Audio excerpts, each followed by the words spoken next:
Hear ye, hear ye. Soccer Dave's internet is as frozen as the tundra across the United States. We got negative 11 degrees expected. We have the lowest total in an NFL game in the recorded database this weekend. We have a veritable Michigan, Western Kentucky style 31.5 team total. We got a full slate of games on Christmas Eve. Our wives cannot wait to watch Bills Bears at negative 11 degrees.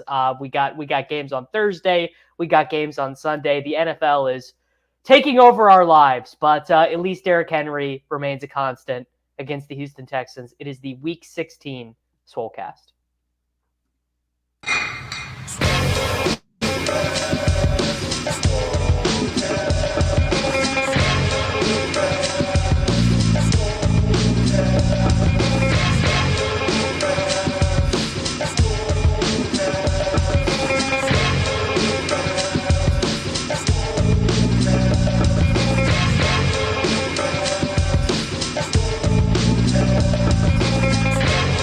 Please don't dupe me, bro. I'm begging you, don't dupe me, bro. It's the poop narrative. Kitchen's been waiting to say those words. No. For 5 years. Well, guys, we're here. Soccer Dave tried his best. He went out to his garage, 2.5 minutes before the show started, was shocked that his internet connection wasn't working. Peter remains on paternity leave. Better Collective apparently giving great paternity leave these days. And we got none other than Mr. Rich Hribar, Lord Reeves from Sharp Football Analysis joining us today. And I mean, Rich, what a beautiful slate we have here to talk about. New Orleans, Cleveland, Houston, Tennessee. Just, I mean, the best and the brightest under the lights. You just love to see it. What games don't have weather issues? Are there any of those on the slate that we can find? Minnesota. It's a Philadelphia, Dallas. They, that has the Gardner Minshew issue, but it is at least being played under the dome at Jerry World. So what can you do? Tuttle, we're looking great. We're matching. DraftKings sent us this, basically as an apology for not closing our accounts on their website all year. We got spending so much time on their site.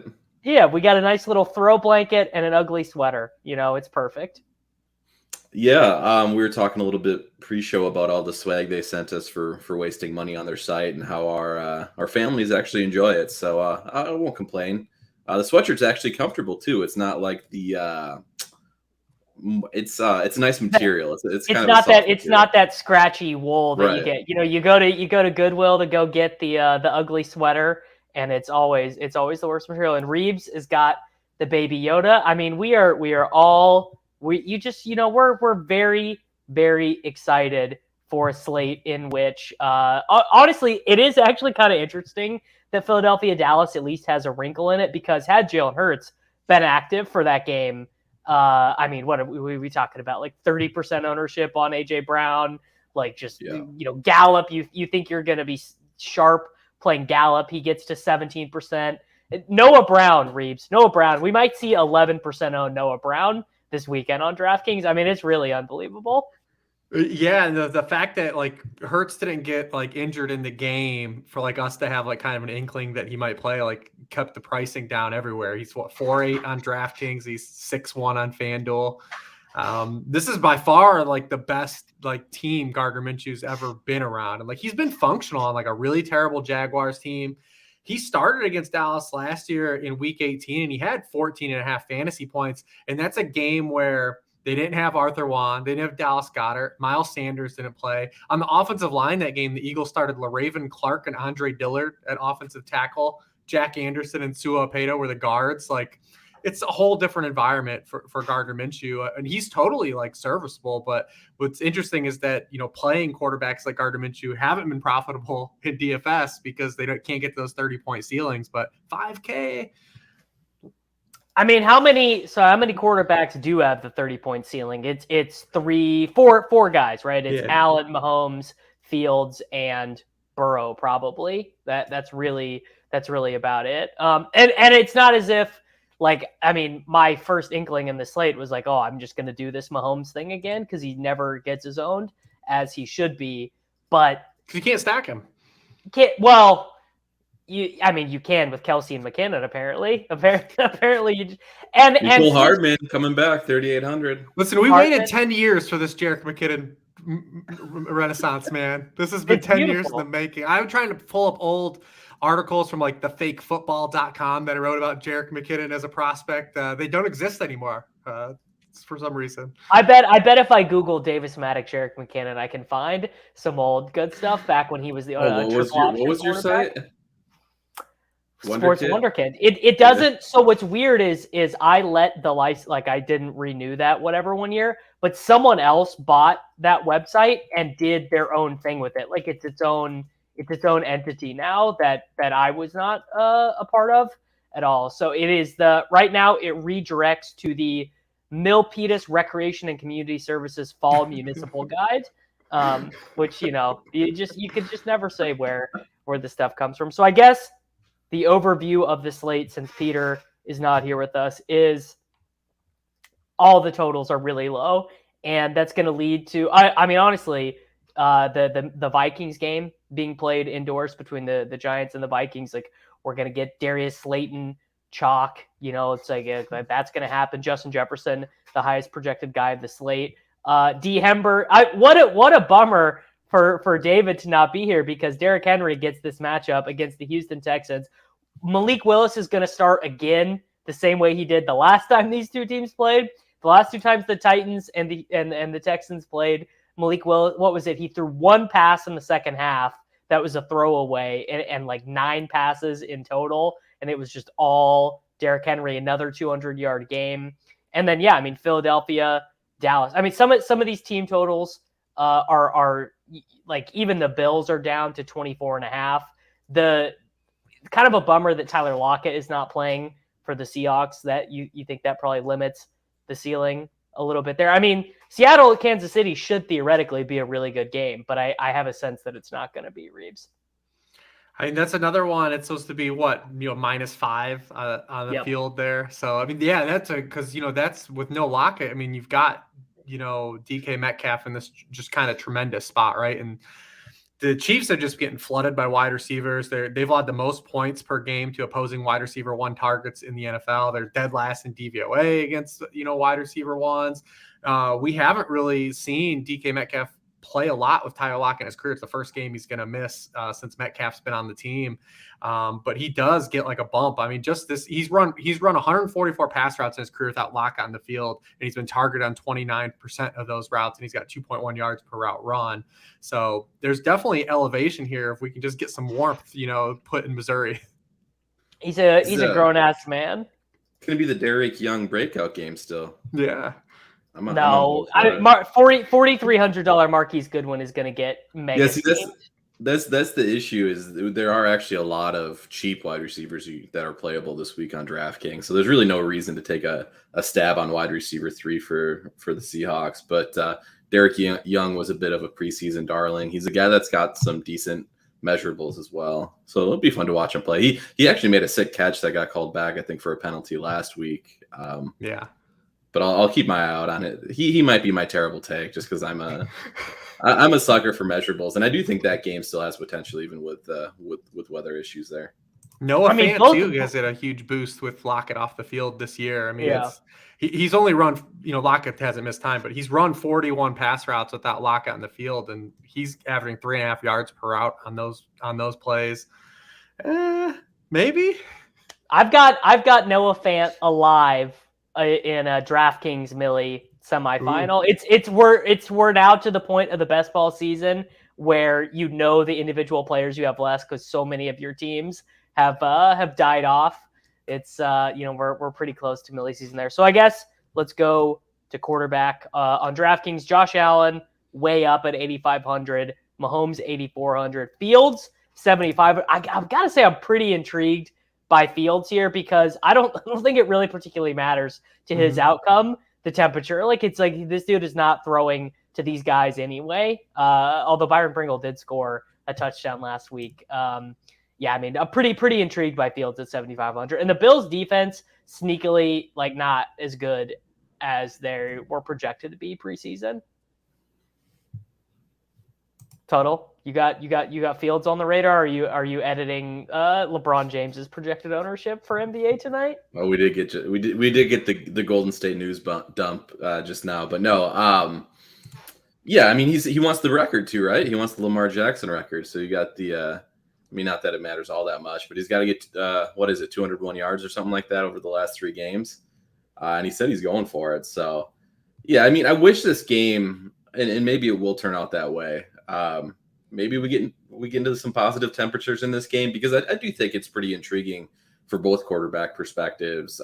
Chicago's defense is definitely something Allen could pick apart in terms of throwing the ball. Gabe Davis continues to do nothing, but continues to lose me money because he's so cheap.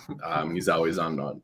He's got that potential for a breakout game all the time. So yeah, I do like this game quite a bit, and in hoping that some of the temperatures get rise a little bit in the Midwest to make the game a little more playable. Is Gabe Davis the biggest single season price faller at wide receiver? Because I think he got up to 6,800, and now he's down at 5,000. I mean, that is a giant, like, because normally DraftKings is once you have the spike week, you stay. You don't once you have a 30-point game, you don't drop too much in salary. I mean, I don't have high hopes. Yeah, for 69 that game. is what he got up to. Yeah.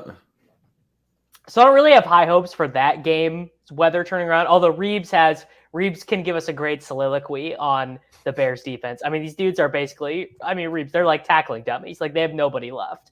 Yeah, I mean, they've getting absolutely flooded. They've had the most yards per play since week 6. They did get a couple guys back last week. I mean, it didn't help them against the Eagles, but like they at least put up a fight a little bit defensively, forced a couple turnovers. Ironically, this would be, if the weather holds up, this would be more of a bigger signal Gabe Davis game than it's been. I mean, I've been writing about this dude for like 7 weeks in a row that they've just been facing nothing but like man coverage teams. And he literally is one of the worst wide receivers against man coverage. He can't get open against anybody. But if you look at like his game log, it's not surprising when you see like his 2 best games, like over the past 8 weeks, have come against Minnesota and Cleveland, 2 teams that are just strictly zone-based defenses. And now we're getting a Bears team that just plays a lot of zone. So there might be a shot for Gabe Davis if we can get some non-wind here. I mean, I'm curious, are you guys just playing it as like just wait till Saturday anyways? Because we did this like last Saturday, right? Like everyone's tweeting at 11 o'clock, like, look at these pictures of Buffalo. Like, what are we going to do? They can't even play in this. And then like you get to the game and like Tua is just like hucking it, like, his 38 yards. I'm not on the sharp side of these things all that often. I'm more often to be the square side guy, but that was an all-time, like, you got to bet the over. You can see that one coming. Yeah. There were enough tells that you could see that coming. Well, I actually did bet the over on that game, and I actually felt like a mega mind. I felt like the Galaxy Brain dude when I saw all those, because the total of Buffalo Miami when they played in week 3 was 54.5, and it was 43.5. I just thought there was no way that made any sense. I would say our good friend Chess Liam has been making this argument, which I think is really stupid for months now, which is that Josh Allen is like uniquely situated to smash in these bad weather games because he's so big and strong, and he's the only quarterback that can cut it around in the big win. I would say probably the thing that he's actually uniquely positioned to do here is the race for the 1 seed is so tight between the Bills, Bengals, and the Chiefs. None of these teams can afford to take their foot off the gas at all. Like, they can't just be like, oh, well, weird loss to the Bears. It was cold. There's no room for that. And the value of the buy is so big that I think we should get 4 quarters of him, running around like a madman. But I mean, honestly, the really interesting thing is, like, do you actually play Gardner Minshew? He's one of the few guys in a good game environment. AJ Brown and Devonta Smith are super easy stacks with him. CeeDee Lamb, Michael Gallup, Dalton Schultz. Although Goddard is going to be back here, which makes me like Devonta maybe a smidge less. But I mean, 4,800 on this slate. You can get him in with Jefferson. You can get him in with Henry if you want. I'm inclined to maybe play him, actually, given all the weather concerns. Yeah, I think so for sure. I mean, we talk about, you mentioned other quarterbacks like this failing this year. This is by far the best spot, right? Of one of these min-price quarterbacks. Like, I don't think it's been that close. We've had guys that like we jokingly say. The Ellinger spot was really good, but he's just terrible. Yeah, right. And we have a bigger sample on Minshew.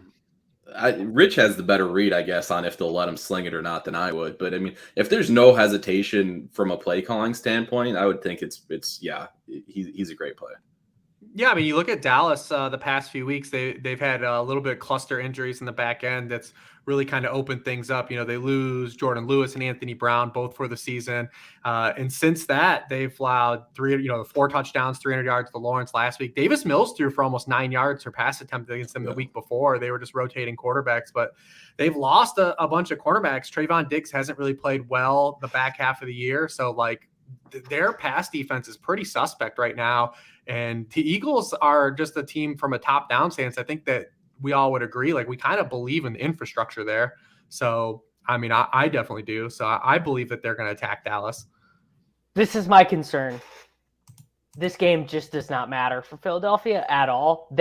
So, as long as they win at least one game the rest of the way, they're the 1 seed. But there are actually even still paths for them to lose every game for the rest of the year and still get the 1 seed. That is a dangerous spot to be in if you are a Gardner Minshew backer, because they could just be like, dude, I'm not sending out Arthur Juan to, be put in the hospital by a bad Gardner Minshew pass or whatever. This could be the Boston Scott game. I would have. There's still 3 weeks left, though. Like, I think it's too early to do that. Every time we start having these conversations, like with this far to go, we never see teams start wrestling. I did see a crazy one.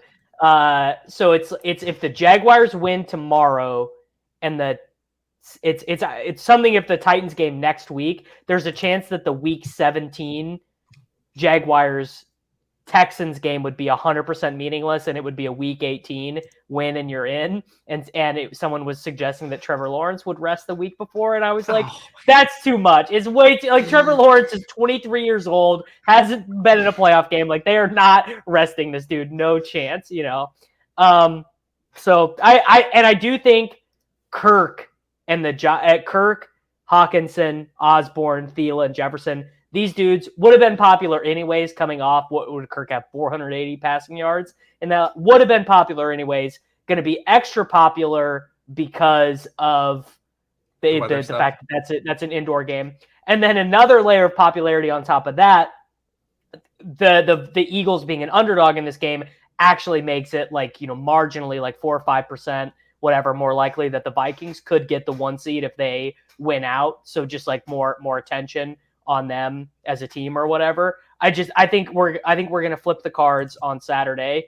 You're going to be sitting around with your family and you're going to be like, Kirk Cousins is 18% owned. Like, it's going to be one of those things. I would say no chance I play Kirk. Like, no chance do I do that. It's not a great spot for him. He's been awful against the blitz. Obviously, Giants #1 blitzing defense in the NFL. He's been terrible against man coverage defenses. Giants #1 man coverage defense. Obviously, if Justin Jefferson can lift the tides of all that, but it's not a great spot for Kirk Cousins, objectively.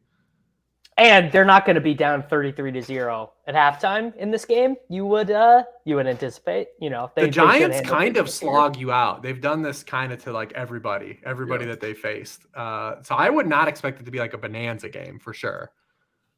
Although I mean the Giants, 45 points might be a bonanza game. I was gonna say 45 is pretty high, and then was additionally gonna say, do we think 22.5? Which is the Giants team total this week, do we think that's above or below their season median? It's got to be pretty close, right? Yeah. I mean, I don't. I'm not going to go. Saquon was looking good last week, though. Let me tell you that. There was a little bit of an overreaction to him splitting work in the one game where he had the neck injury, but he seems fine now. Yeah. Kind of the reverse DeAndre Swift situation where we all read in to 1 week of Swift getting good volume and then he's back to being Justin Jacobs spell back. All right, let's build a DraftKings team, and Reeves, you can get the first pick since you're the guest. What do we want to do? Do we want to do the 4,800 Minshew? I mean, this is a choose your own adventure, and you are the captain. And if you pick the quarterback, you pick the stacking partner too. Yeah, you got to pick a stacking partner if you pick the quarterback. So yeah, I mean, I think when we look at quarterback, we either go really cheap or we would play one of the guys that can run, where we would take a shot on like Fields or something. But yeah, let's do Minshew at 48, and then we'll do Arthur Juan. Beautiful. Never going to complain about playing AJ Brown, who is less expensive than Chase Diggs and Jefferson. I'm interested how that ends up playing out. I wonder if we got to be looking at like 3% on Diggs in that outdoor game. That's pretty interesting. All right, Tuttle, you're next. I talked about. I'm gonna go Saquon.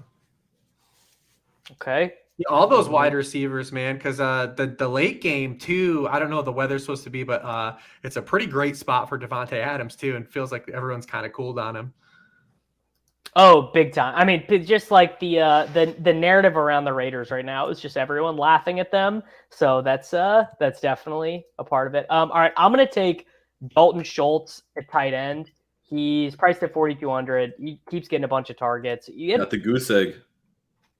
He got two. He had two catches. He did. I saw him with 0 somewhere. I don't know where I saw him. He got outscored by Hendershot last week, and then Ferguson the 2 weeks before that. So it's I mean, he's having a really weird season. I mean, obviously he was really overdrafted, but he is still out there all the time. The Cowboys are really frustrating because they have an ultra thin target tree when you look at it from like the top 10,000 foot view, but then all these Jamokes score touchdowns like on random weeks.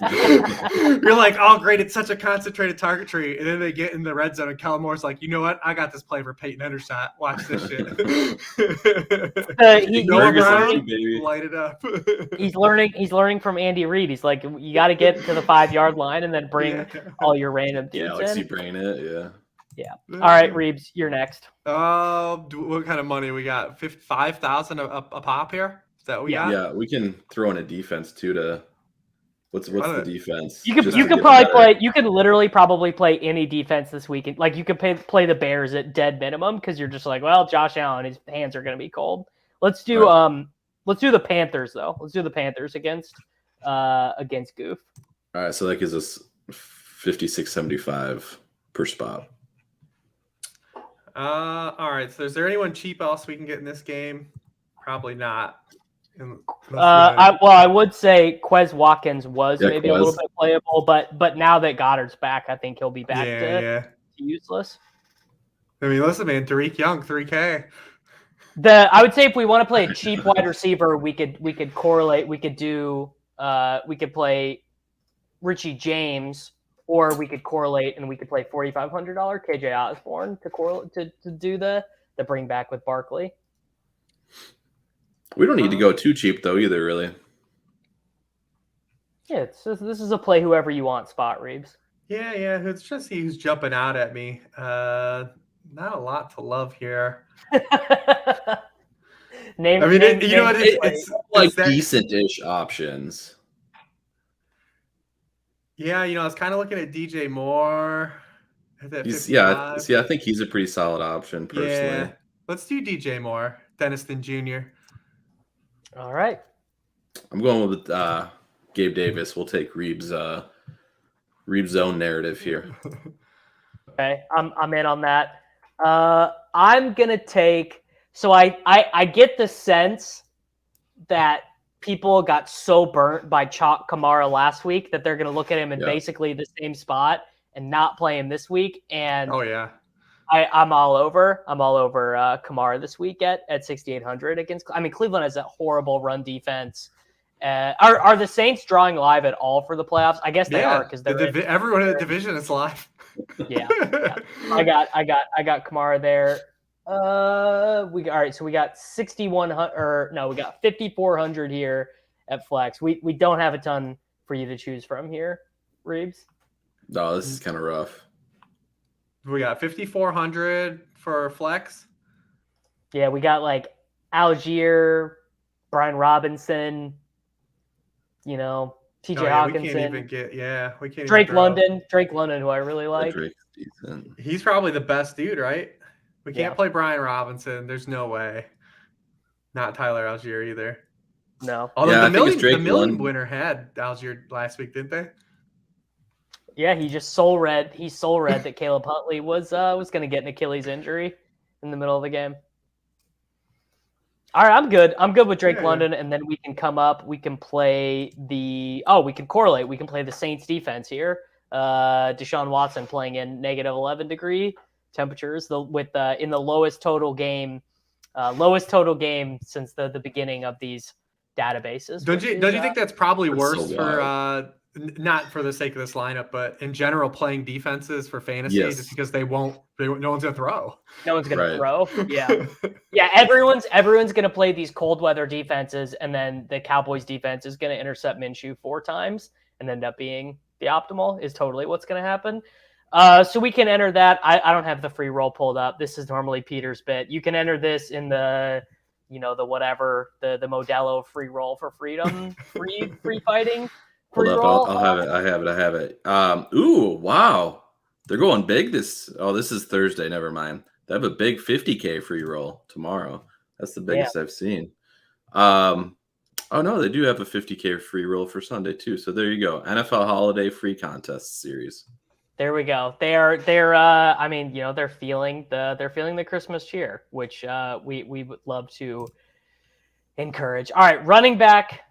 I mean, it is the best we got at running back right now is Kenny Walker on a very dinged up ankle as a 10-point road dog. You're just hoping, I guess, that he finds Pater twice. It's not great. I mean, Tuttle, are we just playing Derrick Henry? Like, are we just gonna are like I didn't play him last week. I didn't play him the week before. Do I just have to let myself feel Dehember?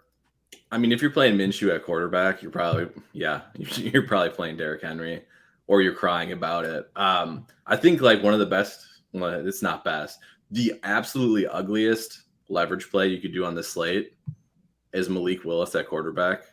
Hope he snags some goal line carries away. You're getting leverage off the Minshew salary at 4,800 versus 4,900. You're getting the Derrick Henry leverage, who's probably going to be about 30% owned. It's very unlikely to happen that Malik Willis pays off. But that would be my leverage take of the week. But in cash games and I mean it's Derrick Henry. Everybody's going to see what he did against Houston the first time around too. And it's it's Sosa's pick of the week here. Gift of the week is Derrick Henry. Wow, throwing it back to Alabama, Derrick Henry. I mean, there's no way his teeth looked that good when he was at Alabama though. So this must be like that's the throwback though. This is a recent picture with the old jersey. Yeah. I mean, Reeves, Malik Willis. What do we think? What do you think about Tuttle's terrible take of playing Malik Willis? Well, pure leverage take. Yeah, I mean, I totally understand the angle there because it's like you said, it's reciprocal. You're pulling on Minshew and you're pulling on Henry. Definitely tough to feel good about a guy that completed 11 passes in his 2 starts. Definitely really tough. And he didn't really run in either game either. Yeah, that was the bummer. The disappointing part. He did that's a what you'd little have to bit, bank on. Not like Justin Fields or Lamar. Yeah, like like this is what we don't care about though, and it's Kitchen's point. If you're playing Malik Willis, you're hoping he steals 2 touchdowns and he gets the 100-yard rushing bonus, and then that's it. Yeah, you're hoping he gets 21 points, for. basically, rushing. Yeah. I last week again. I don't do sharp things very often, so I got to beat my chest when I do. Ramondre Stevenson at 3% last week was an absolute jam, but I don't think he'll actually end up. Were you sweating at the beginning of that game? Tell me you were sweating because he did. No, I mean I was only playing him. Start him. I was only playing him in tournaments, so you always are expecting to lose. I actually, after he scored that, what was it, like a 60-yard touchdown or whatever, I was in first of the big GPP, the afternoon one on DraftKings, and was holding it for a little bit until Brady threw that touchdown. Well, I played him too, and I was sweating him early because then they tried to get him a goal line carry too, didn't score there, and it looked like they wanted to ease him back in and not actually play him. And then they started getting their asses kicked as well. Exactly. Yeah. Mac Jones, real tough look for Mac Jones this year. Terrible. My goodness. That was one of the worst games I've ever seen a quarterback play last week. And then you cap it off with him just getting submerged into the earth. I mean, at one point he was like 11 for 26 for 68 yards or something. Like it was really, really bad. I do like Ramondre again this week. Not going to fall victim to the David Montgomery stuff. I think he'll maybe get a little bit popular here. Just people expecting them to basically run a ton. I do like Dalvin Cook, but I mean, maybe for the first time as a 49er, McCaffrey's going to be chalk because he's not hard to get in. They've not used Tyrion Davis-Price at all. They barely used Jordan Mason. Tevin Coleman has been active but playing special teams only. I mean, Reeves, this is Shanahan, bro. He finally, he's found love. He's found his one true running back, and he's just going to give McCaffrey all the touches he needs. That's what's been the story. I mean, the last 2 weeks, he's played every snap but one in the first half. Like Jordan Mason hasn't played until the games have been over, and he's trying to, salt away wins. And it's been kind of back to like old school McCaffrey. I think my favorite stat of the year ongoing is that the 49ers have only allowed one back to have over 100 yards against them this year. And he currently plays for them. So that's pretty cool. That is pretty cool. I mean, Tuttle, McCaffrey at 25%, or Saquon at 15%. Which one do you like more? I'd probably just take the ownership discount. I think they're comparable enough. I think McCaffrey's obviously a great play. But both of them will be less than Henry, though. Yeah, I think Henry will be ultimate chalk. You kind of mentioned Kenneth Walker off the bat. I'm trying, I can't get a good read on what his ownership's going to be. Because I do think he will be the classic. He'll be like Latavius Murray from last week, number 1 points per dollar option, but no one will play him because he's gross. People are gonna. I know better on him. Yeah. And I feel pretty good about it. People play the Lockett thing too. I don't think I don't think Kenneth Walker will really get there. Yeah, I don't think so either. But he's got a good price tag. He wasn't limited in his role at all. I guess I didn't watch the game closely to know if he was. I mean, he hasn't been efficient, so it doesn't. I guess you wouldn't really be able to tell. He wasn't. I was going to say he wasn't efficient before. It's like he was. Right. He's the home run style running back. He ran a lot more pass routes because Homer had that fumble before halftime that basically lost the game for them. It didn't at that moment, but 5 targets for Walker, second highest of the season, other than the loss to Tampa Bay. So he feels like an absolute smash to me.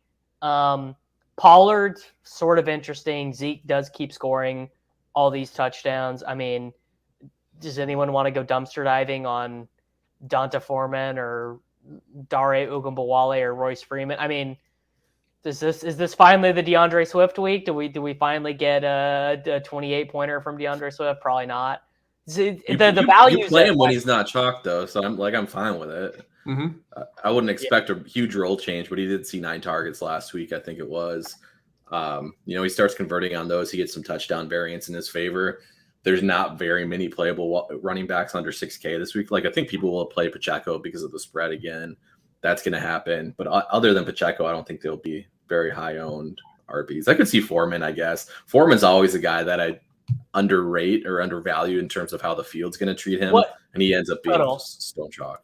What would have to happen for people to play Jerick McKinnon in DFS? How many weeks in a row of 30 fantasy points before people play him? Oh, people are playing him, but like the projection based people aren't, obviously. So like the nerds, the opto bros aren't playing him. Yeah, and then we got McCole Hardman coming back, right? Like the baton, like this McKinnon's like whole role kind of started to spike when Hardman got hurt. And like we all were like, oh, all their wide receivers are so dusty. Remember, we were like, oh, Tony's going to take over the role, and then we tried to wish cast Sky Moore into that spot. We're like, yeah, Sky Moore's going to do it. And then the Chiefs were like, no, we're just going to start throwing Jerick McKinnon. And so like with Hardman coming back, like it throws a new wrinkle. Because we've seen like the oscillation in the Chiefs offense, like whoever has the hot touchdown baton, right? Like it was CEH for like the first 5 weeks, then it was Hardman, now it's McKinnon. Like who gets it next, right? Like.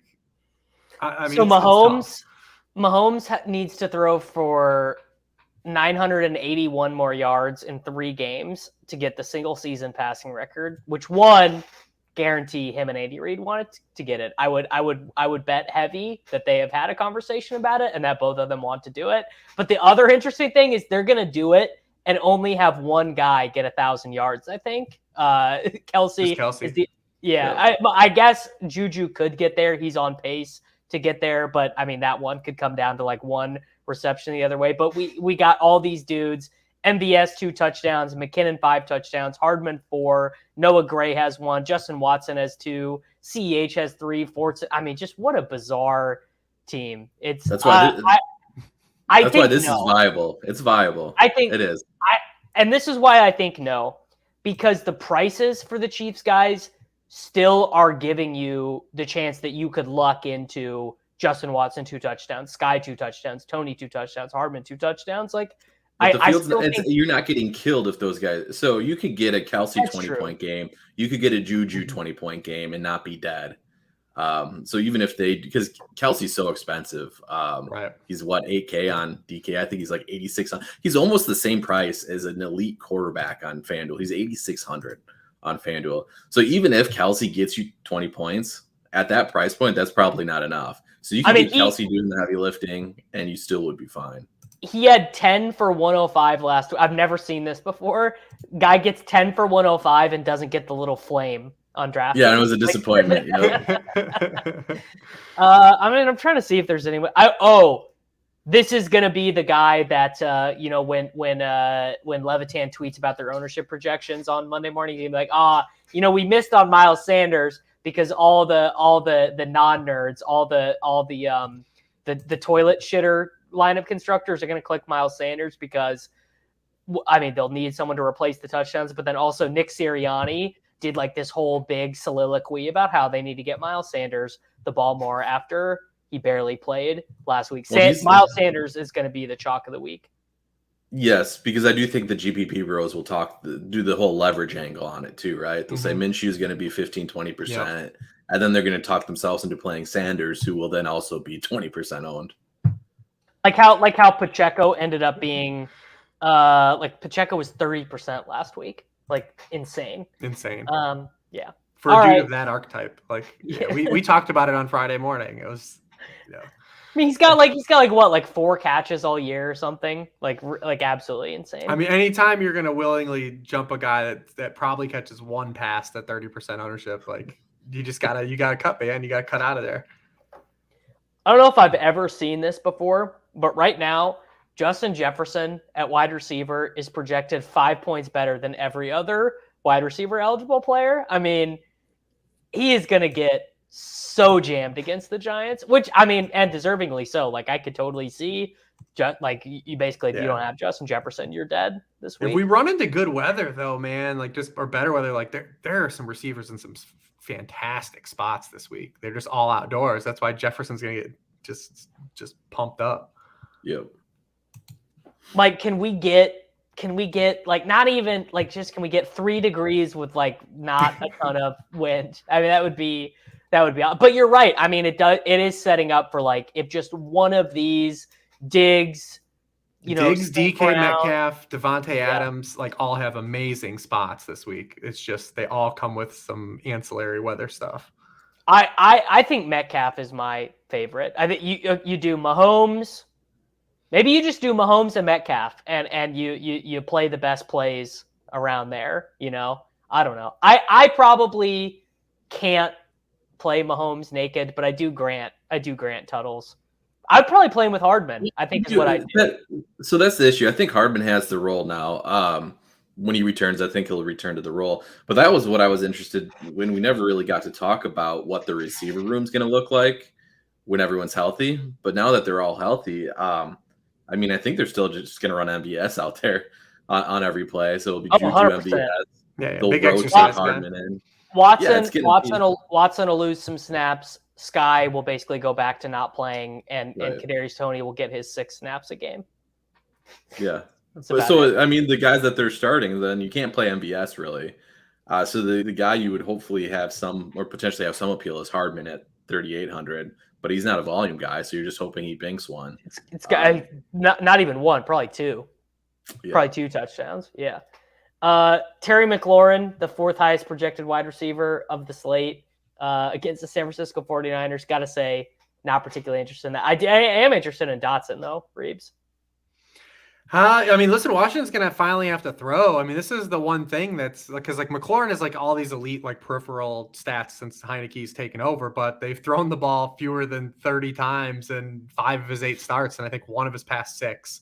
But in the games where Washington's had to throw it over 30 times, and McLaurin has games of 573-1, 6 for 113, 8 for 105 and a touchdown.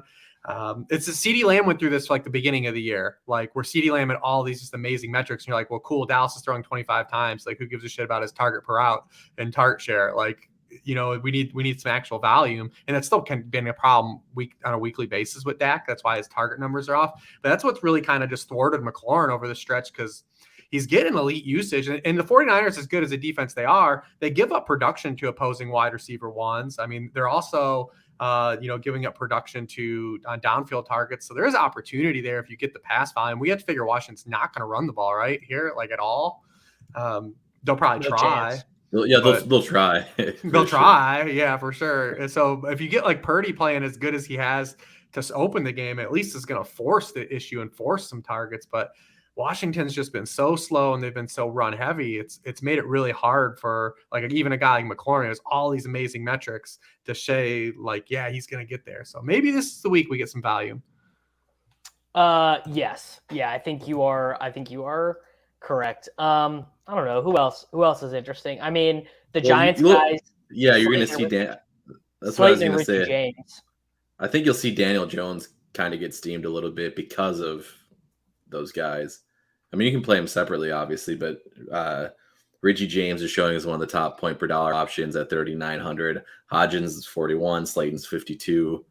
So I think you'll see his Giants stack that game. Oh, we get the Daniel Giants Jones and Jefferson. Kid. Yep, I think that'll be a fairly common approach. What's interesting about that matchup is it's very similar to last week's with the Colts. Like when Matt Ryan was getting steam coming into Saturday as a streamer thing, but it's like the things that the Vikings are worst at were all the things that the Colts were worst at in offense. They couldn't take advantage of it, and the Giants are the same boat. Like it's all vertical passing is what absolutely smokes the Vikings, and we have another offense that's just a ludicrously poor vertical passing offense. So is Slayton the guy that you would take shots on then?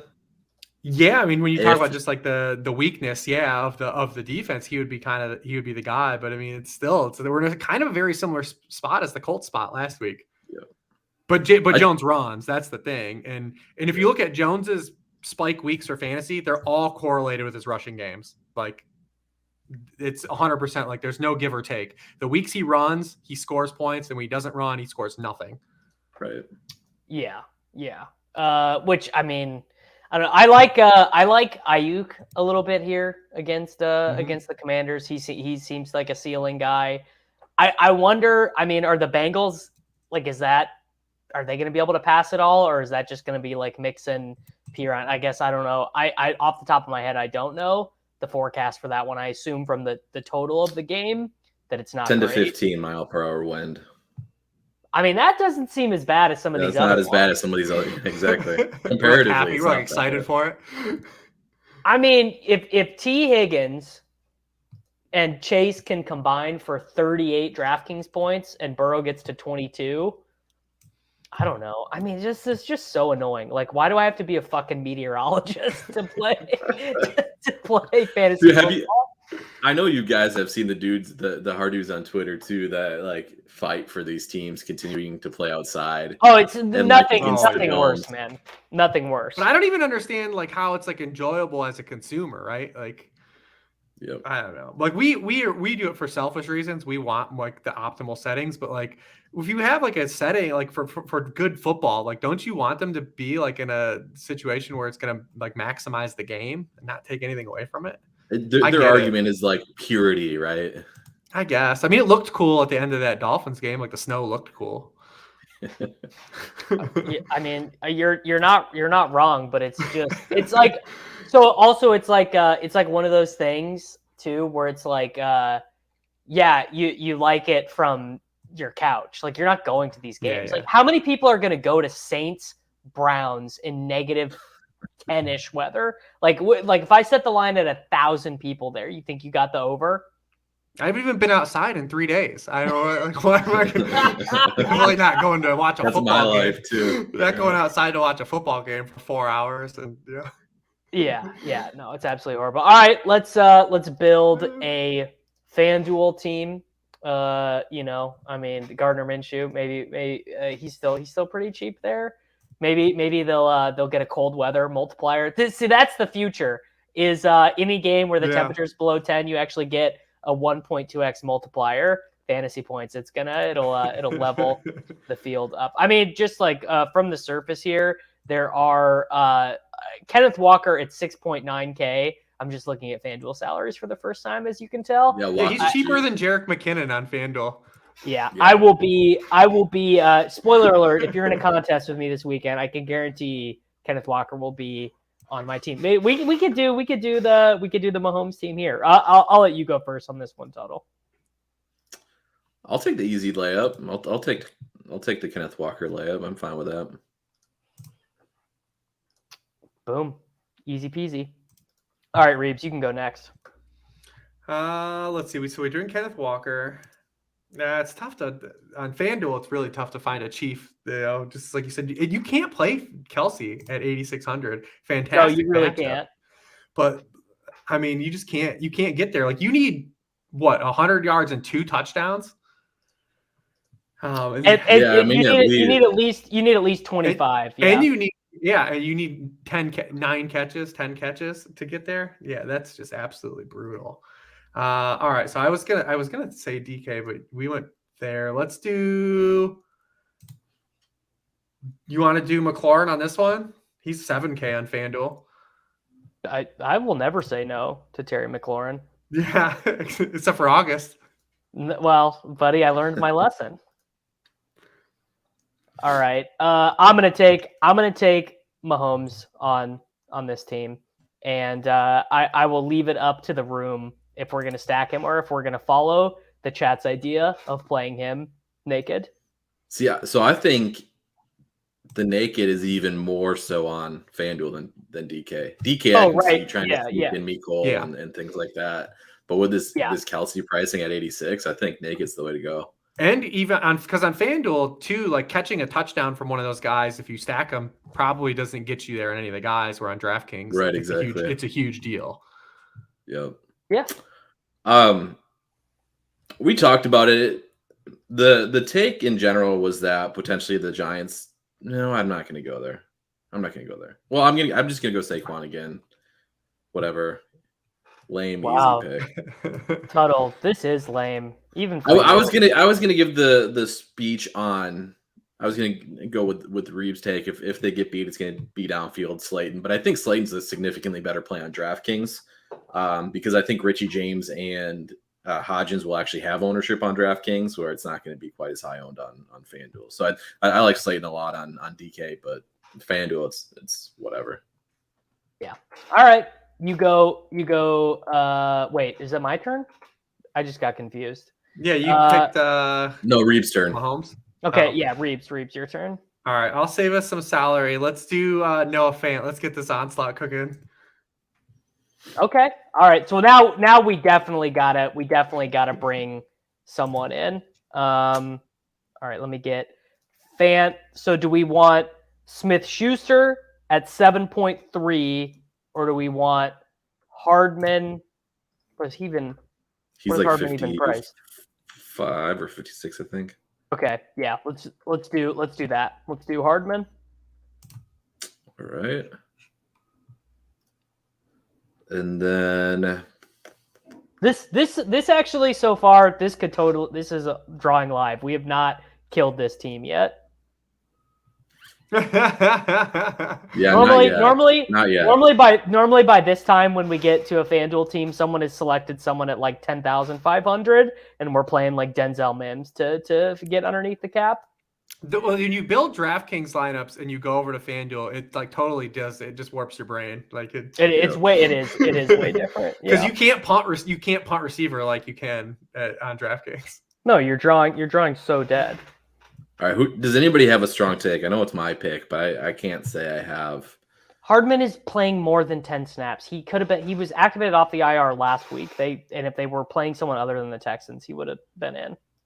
Yeah, I mean, I think he'll return to his earlier role that we saw earlier in the season. I'll actually go Kamara here. Oh, okay. Sure. That's fine. I was just scrolling through pricing. I think he stands out. Hopefully people are scared to play him.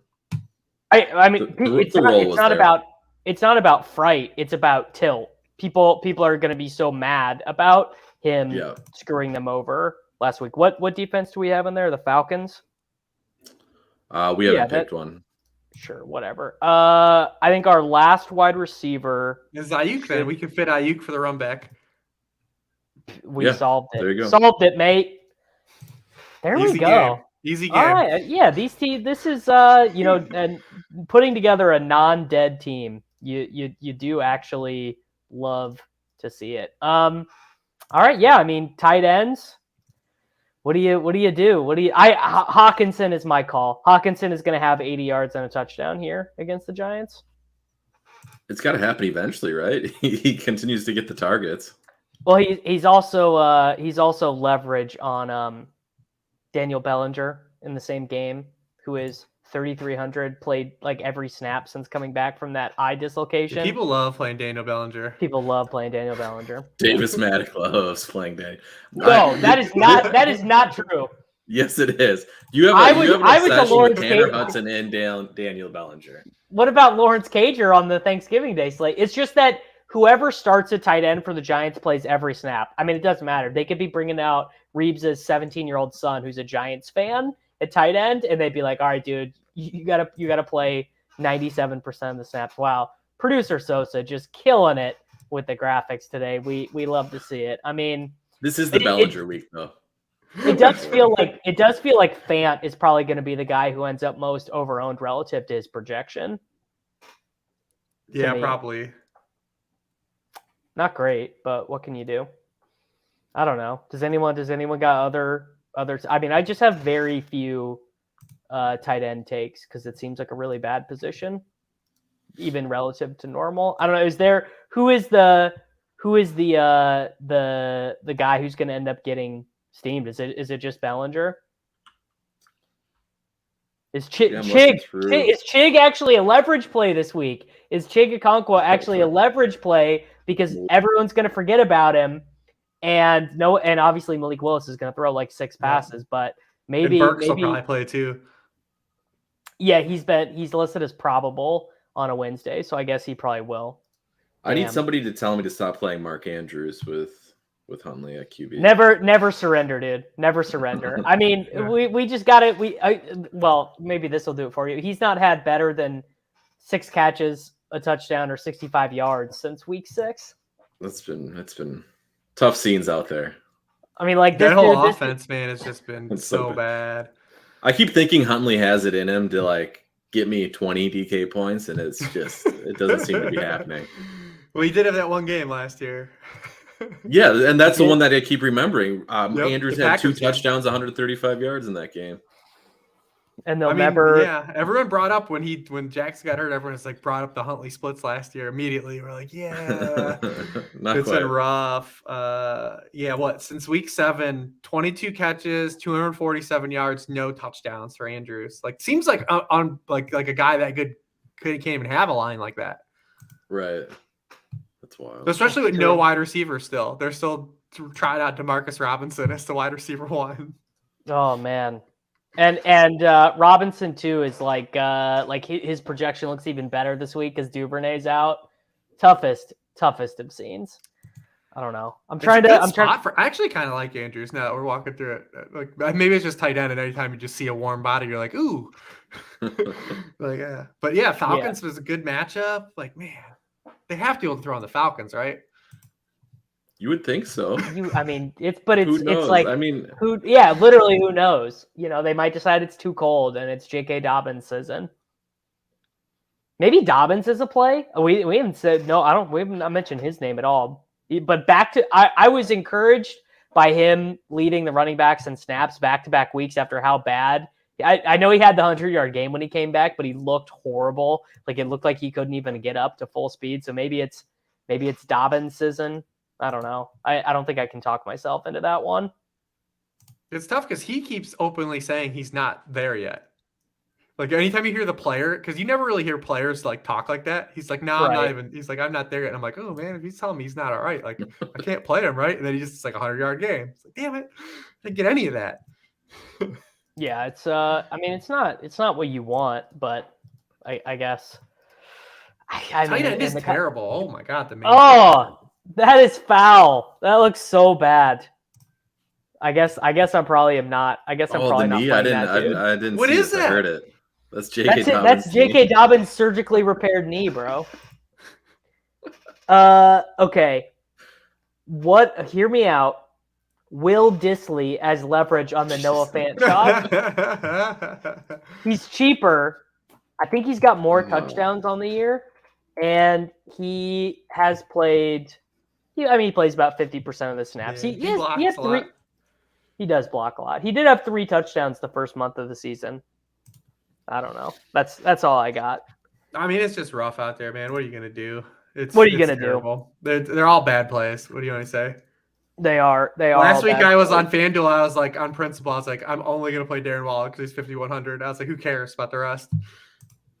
I wanted to play it. He ended up not being very owned, right? No, he was like, it was later news. Yeah, it was like he was like 10-15%, but I was just like on FanDuel because who cares, right? Like I was like 5,100. I'm just taking this price and playing him. It didn't matter because I had so much Miles Sanders. So Miles Sanders, who could trust Nick Sirianni? All right, Tuttle, it's been building. Give us a terrible take. It's Derek Young. That's the terrible take. No. It is. I'm making you do a better terrible take than this.